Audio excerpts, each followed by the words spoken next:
ជាប្រវត្តិខ្មែរមិនល្ងងខ្លៅទេខ្ញុំជួបខ្មែរច្រើនណាស់នៅសហរដ្ឋអាមេរិកនេះជាពិសេសកូនខ្មែរមករៀននៅអាមេរិកនេះប្រកាសខ្ញុំមានមោទនភាពមែនតើដោយសារអីគ្នាមកទីដែលមានឱកាសដែលឲ្យមនុស្សហ៊ាននិយាយមនុស្សហ៊ានប្រើជំនាញចំណេះរបស់ខ្លួនដល់តែពេលយើងចាប់ផ្ដើមធ្វើអីកុំស្ដីឲ្យកុំថាកុំវាយក្មេងរីកចម្រើនខួរក្បាលដល់តែពេលក្មេងដូចក្នុងគ្រួសារអញ្ចឹងគាត់តែធ្វើណែកុំធ្វើអាហ្នឹងប្រយ័ត្នចេះប្រយ័ត្នចុះប្រយ័ត្នចេះប្រយ័ត្នចុះក្មេងហ្នឹងខ្លាយទៅជាក្មេងទុយមួយ10គត់មកខួរក្បាលហ្នឹងវាកញ្ញាញ់ព្រោះអីយើងអត់អនុញ្ញាតឲ្យធ្វើអីស្អីក៏ខុសដែរយើងអត់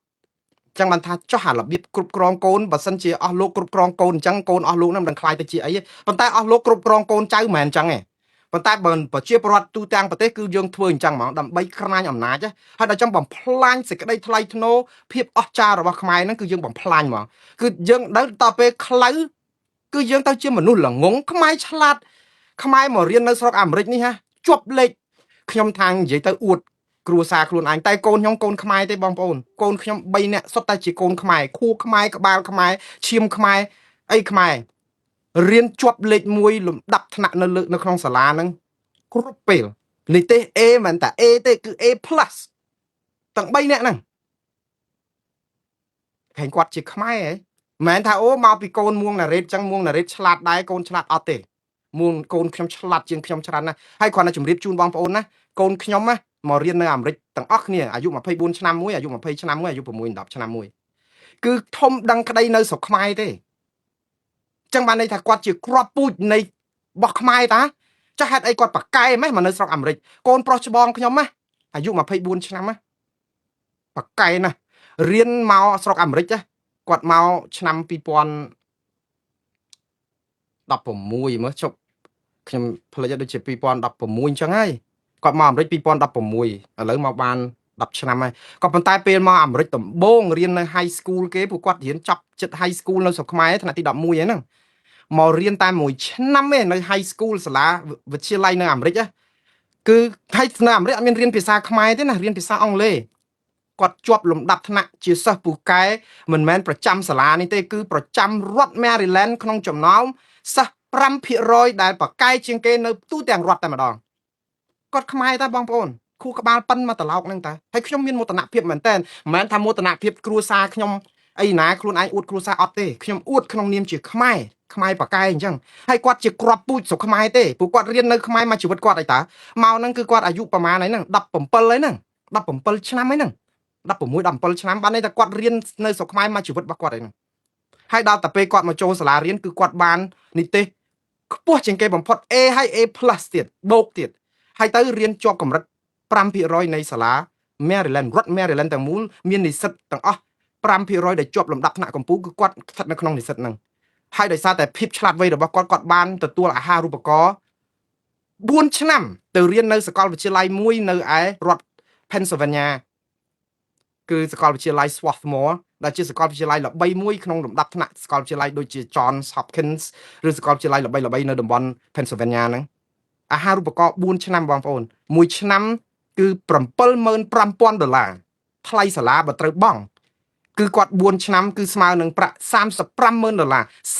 យាយទៅ$350,000ដែលគាត់បានទទួលអាហារូបករណ៍តែម្ដងគឺពេញដើម្បីទៅរៀននោះអត់បង់លុយ1រៀលទេកូនខ្មែរតែបងប្អូនកូនខ្មែរមិនមែនកូនមួងណារ៉េតខាងមកពីកូនអត់ទេកូនខ្មែរហេតុអីបានគាត់ប្រកែគឺឲ្យគាត់មានឱកាសនៅក្នុងការរៀនសូត្រនៅក្នុងការក្រេបជញ្ជក់ចំណេះដឹងហើយខ្ញុំជាឪពុកអប់រំកូនខ្ញុំនេះណាអត់មានអប់រំវាយដំច្រំធាក់ស្ដីជេរអត់ទេធ្វើអីក៏ធ្វើចោះឲ្យតែមានហេតុផលអនុញ្ញាតឲ្យកូននិយាយស្ដាប់គ្នាអត់មែនថាត្រូវតែបង្ក្រាបយើងជាឪកូននឹងត្រូវតែស្ដាប់និយាយម៉ាត់ណាអត់ទេរបៀបគ្រប់គ្រងគ្រួសាររបស់ខ្ញុំគឺខ្ញុំជឿថាគ្រួសារខ្មែរសម័យទំនើបមានច្រើនគេអាចធ្វើអញ្ចឹងដែរប៉ុន្តែនៅមានច្រើនទៀតក៏នៅតែប្រើអាគ្រួសារចាស់គំរិលដែលវាយដំច្រំធាក់អំពើហិង្សាបង្ក្រាបជេរប្រមាថបន្តិចប្រសាអត់ជោគជ័យទេហើយខ្ញុំបានអនុវត្តគោលការណ៍នេះយ៉ាងជោគជ័យដោយសារអីខ្ញុំថាគ្មានរឿងអីមួយដែលអត់អាចដោះស្រាយបានទេនៅពេលដែលយើងអនុញ្ញាតឲ្យមនុស្សនិយាយអស់ពីចិត្តមកមានរឿងអីជជែកគ្នានៅលើតុឲ្យស្ដាប់មតិទាំងអស់គ្នាកូនចៅខ្ញុំនៅក្នុងគ្រួសារគឺជារបៀបដឹកនាំគ្រួសារបែបប្រជាធិបតេយ្យនិយាយមកខ្ញុំមានកូន3នាក់ខ្ញុំម្នាក់ប្រពន្ធខ្ញុំម្នាក់5នាក់បើថាជជែកគ្នាបើកូន3នាក់សម្រេចថា គេព្រមថាមិនគួរអញ្ចឹងគឺមិនគួរអញ្ចឹងឯងសំលេងម៉ែឪពីរនាក់អត់អាចលុបនឹងសំលេង3នាក់កូនគេយល់អញ្ចឹងហើយយើងពិបាកចិត្តទៀតតើកូនសម្រាប់អញ្ចឹងឪម៉ែយើងគិតថាទេដូចជាបដ ாய் ពេកហើយអត់បដ ாய் ទេសំលេងគេយល់គ្នាគេមូលមាត់គ្នាគេសំហេតុផលស្ដាប់គេទៅហើយយកមកកែ agree to disagree ខ្ញុំយល់ស្របនឹងការមិនយល់ស្របរបស់ខ្ញុំថាអូខេឥឡូវគេយល់អញ្ចឹងគឺយើងទៅតាមផ្លូវហ្នឹងវិធីនេះគឺជាវិធីដ៏ប្រសើរបំផុតនៃការអប់រំ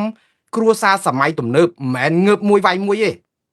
ហើយខ្ញុំមើលឃើញអំពីភាពឆ្លាតវៃរបស់កូនខ្ញុំមិនមែនមកពីខ្ញុំនឹងមានសែនមានឈាមអីទេអត់ទេគឺមកពីយើងផ្ដល់ឱកាសឲ្យគាត់ប្រើខួរក្បាលរបស់គាត់នឹងឲ្យអស់ពីលទ្ធភាពដើម្បីយកមកអភិវឌ្ឍខ្លួនគាត់នៅក្នុងសង្គមហើយដល់ពេលហើយការអនុវត្តសិទ្ធិសេរីភាពរបស់គាត់ភាពក្លាហានរបស់គាត់គឺគាត់អត់មានខ្លាចញញើតក្នុងការឈរនិយាយក្នុងទីសាធារណៈជួបចាស់ទុំអីចាស់ប្រជាចាស់អត់មានអោនមុខជ្រុបនៅគៀនចាងមិនហ៊ាននិយាយខ្លាចខុសអត់ទេព្រោះដោយសារយើងផ្ដល់ឱកាសគាត់គ្រប់គ្រាន់ថានិយាយអីក៏បានដែរយើងឲ្យតែមានហេតុផលគឺស្ដាប់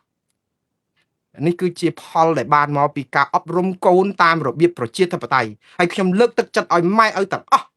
យើងដឹងថាមិនស្រួលទេម៉ែឪជាពិសេសគឺវប្បធម៌អាស៊ីនេះណាអប់រំកូនចម្លែកណាស់ដោយសារតែយើងអប់រំដោយប្រើដំបងប្រើអំពាត់ខ្សែក្រវ៉ាត់ធូបវាយដំច្រំធាក់កូនបានហើយចាស់កំរិលណាស់ម៉ែឪណាដែលអប់រំកូនដោយប្រើអំពើហិង្សានៅក្នុងគ្រួសារ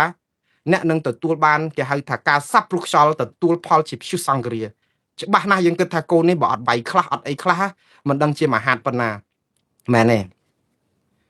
ការអប់រំធម៌ត្រជាក់វាមានវិធីច្រើនដែលកូនវាមានវិធីវិន័យអីច្រើនយើងមិនមែនទៅធ្វើបាបកូនដោយការវាយដំច្រំធាក់ទេឧទាហរណ៍កូនស្រួលទេដើម្បីឲ្យកូនលើកទឹកចិត្តកូនឲ្យរៀនគឺលើកទឹកចិត្តនៅក្នុងការដែលសន្យាធ្វើអីកុំកុហកការសន្យាកូនខ្ញុំណាខ្ញុំអប់រំគាត់របៀបសុំទោសបងប្អូនថ្ងៃនេះសូមអធិស្ឋានតាក់ទងរឿងផ្ទាល់ខ្លួនបន្តិចដែលអូសរៀងវែងបន្តិចក៏ប៉ុន្តែខ្ញុំគិតថានេះគឺជាធម្មទានដើម្បីឲ្យដឹងថាភាពជោគជ័យនៅក្នុងគ្រួសារក៏មានអារម្មណ៍ថាសប្បាយចែករំលែកបងប្អូនខ្លះទៅគេលោកថាមិនដឹងថាចុះកូនមួងណារ៉េតហ្នឹងក៏ឆ្លាតមកម្លេះគាត់ហូបអីអត់ហូបអីទេបងប្អូនហូបពងទាប្រៃដូចតែគ្នាឆៃបើប្រៃដូចតែគ្នាចឹងទេប្រហុកអីត្រីងៀតអីចឹងដូចតែគ្នាទេអត់មានទៅហូបស្អីហ្វីឡុងហ្វីលេឯណាអត់ទេដូចគ្នាអ្វីដែលខ្មែរយើងហូបកូនខ្ញុំហូបដូចតែគ្នាក៏ប៉ុន្តែមិនមែនរឿងអាហារដែលយើងហូបទេគឺរឿងបរិយាកាសក្នុងការឲ្យក្មេងនឹងអភិវឌ្ឍខួរក្បាលហើយបើយើងបង្ក្រាបគឺក្មេងនឹងបាក់ស្បាតខ្លាយទៅជាក្មេងបាក់ស្បាតអត់ហ៊ានហើយនៅពេលដែលក្មេងនឹងធំឡើងយើងកំពុងតែបង្កាត់ពូជឲ្យមានអំពើហិង្សាតកូនតវងតត្រកូលតទៅទៀតអញ្ចឹងចាប់ផ្ដើមពីយើងទៅ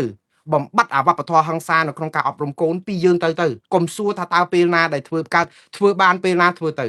និយាយអីជាមួយកូនសន្យាធ្វើហ្នឹងកូនខ្ញុំស្រួលបដៅតែអញ្ចេះទេព្រោះខ្ញុំបានប្រាប់កូនទាំងអស់ថាកូននីមួយមានការទទួលខុសត្រូវរៀងខ្លួនយើងចេះដឹងបើថាល្អមានហេតុផលថ្លឹងថ្លែងមើលតើវិជ្ជមានប៉ុន្មានអវិជ្ជមានប៉ុន្មានហើយជជែកអំពីការដោះស្រាយបញ្ហាយកអាបញ្ហាហ្នឹងឲ្យឃើញចំណុចអវិជ្ជមានចំណុចវិជ្ជមានថ្លឹងថ្លែងគ្នាបើអវិជ្ជមានច្រើនពេកកុំធ្វើបើវិជ្ជមានរៀងប្រហាក់ប្រហែលឬលើសយើងសួរយោបល់ទៅហើយសម្រេចខ្លួនឯងទៅបើធ្វើយ៉ាងម៉េចទៅតាមបើយើងពិភាក្សាជជែកអស់ហើយបើរៀនសូត្រប៉ាកែរង្វាន់លើកទឹកចិត្តកុំខានហើយកុំខក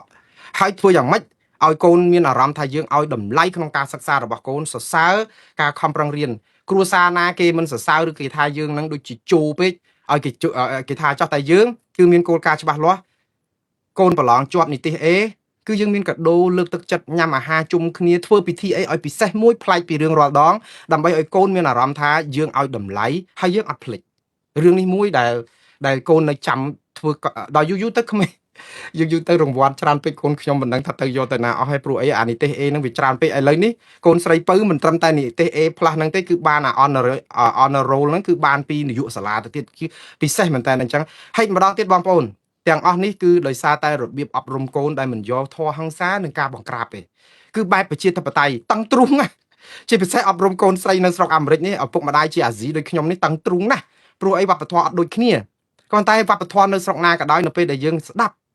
បញ្ហាយើងឆ្លោះគ្នាដោយសារតែយើងអត់ស្ដាប់គ្នាណាបងប្អូនមិនមែនដោយសារតែយើងជាមនុស្សកាចទេមិនមែនទេយើងឆ្លោះគ្នាដោយសារយើងនិយាយអត់ព្រមស្ដាប់ហេតុផលគ្នាទេបើយើងបើកតិចយើងណាឲ្យ លឺឲ្យស្ដាប់ឲ្យត្រេះរិះពិចារណាអញ្ចឹងមិនមែនគេបង្កើតតិចពីរទេបងប្អូនហេតុអីបានមានមាត់តែមួយតិចពីរខ្ញុំនិយាយតាមបែប logic គឺគេឲ្យយើងស្ដាប់ច្រើនជាងនិយាយខ្ញុំនិយាយច្រើនតែពេលខ្ញុំធ្វើ show ទេបងប្អូនតែបើខ្ញុំទៅជួបបងប្អូននៅក្នុងសហគមន៍ខ្ញុំចង់អង្គុយស្ដាប់ជាងហើយខ្ញុំនិយាយតែពេលដែលបងប្អូនថាអូមានមតិអីបើអត់សោះខ្ញុំអត់ចង់និយាយទេគឺខ្ញុំចង់ស្ដាប់ព្រោះការស្ដាប់នេះហើយស្ដាប់យកមកថ្លឹងថ្លែងមើលហេតុអីបានគាត់និយាយអញ្ចឹងហេតុអីគាត់មានហេតុផលអីចឹងទៅយកមកថ្លឹងថ្លែងទៅយើងច្បាស់ជាដឹងថាគាត់អាចមានរឿងអីគាត់បានជាគាត់គិតដូច្នេះហើយកុំគិតថាគេភ្លីភ្លើគេឈួតគេលេលើល្ងងទូអីចឹងអត់ទេអត់មាននរណាល្ងងទេផ្ទុយទៅវិញយើងឯនេះទៅវិញទេដែលជាអ្នកល្ងងព្រោះយើងមិនយល់អ្វីដែលគេបញ្យល់យើងមិនយល់ស្ថានភាពរបស់គេហើយមិនប្រឹងព្យាយាមយល់ស្ថានភាពរបស់គេតែធ្វើឲ្យយើងនឹងជាអ្នកឆ្លាតវៃជាងគេនេះជាមនុស្សល្ងងទៅវិញទេគ្មានមនុស្សណាឆ្លាតជាងគេដោយការដែលមើងងាយគេថាល្ងងទេអត់ទេមនុស្សដែលឆ្លាតជាងគេគឺមនុស្សដែលឲ្យតម្លៃគេថាគេឆ្លាតហើយរៀនសូត្រពីគេគ្រប់ពេលអ្នកណាក៏ជាគ្រូរបស់យើងដែរអ្នកណាក៏ជាគ្រូរបស់យើងមិនចំពោះថាអ្នកមានជំងឺ autism ពីការខួរក្បាលឬក៏អីក៏ដោយគឺគេអាចជាគ្រូយើងព្រោះយើងអត់ដឹងរឿងគេរឿងកន្លែងខ្លះយើងអត់ដឹងពិភពគេទេបើយើងស្ដាប់គេទៅគេបញ្យល់មកយើងដឹងថាអូរបៀបរស់នៅគេអញ្ចឹងគេជាគ្រូបង្រៀនឲ្យយើងដឹងពីនេះហើយយើងឃើញយើងទៅដំបូងយើងថាអូក្រុមនេះដូចរៀងមិនម៉េចទេដូចទឹកកន្លះក្អមមិនអញ្ចឹងឧទាហរណ៍គិតខុសហើយបងប្អូនត្រូវចាំថានៅពេលដែលយើងគិតថាយើងឆ្លាតវៃតែយើងចូលនៅក្នុងសង្គមបងប្អូនមួយដូចថាអ្នកដែលប្រើភាសាកាយវិការចោះកថ្លង់យើងគិតថាអូយគាត់ពិបាកណាស់ខួរក្បាលគាត់មិនលឿនទេយើងមិនឆ្លាតដល់យើងទេបងប្អូនសាកដោយគាត់មានគ្នាគាត់3 4 5នាក់ហើយយើងតែម្នាក់ឯងមើលយើងនឹងគឺជាមនុស្សល្ងង10គត់ព្រោះយើងអត់ស្ដាប់ភាសាគាត់ជជែកគ្នាបានទេគាត់និយាយគ្នាគាត់សើចគាត់ស្អីគាត់អីតាក់តងគ្នាបានយើងនឹងគឺល្ងង10គត់ម្ដងតែម្ដងព្រោះអីយើងអត់ដឹងពិភពគាត់អញ្ចឹងហើយបានជាឲ្យយើងនឹងខំសិក្សារៀនពីពិភពគាត់ទៅហើយយល់ពីគាត់បានយើងដឹងថាអូពិសេសរបស់គាត់អញ្ចឹងយើងរៀនសូត្រពីគាត់ភ្លាមជាគ្រូរបស់យើងភ្លាមអញ្ចឹងកុំដាក់ខ្លួនកុំលើកខ្លួនខ្ពស់មេឃងើយស្កកអោនដាក់ក្របចាំពាក្យខ្មែរលោកបដៅយើងគ្មានស្អីដែលពិសេសជាងយើងអោនរំទោនទុនភ្លុនសុភាពរៀបសារគឺយើងច្បាស់ជារៀនសូត្រពីគេច្រើនណាស់ហើយបើយើងចេះគ្រប់រឿង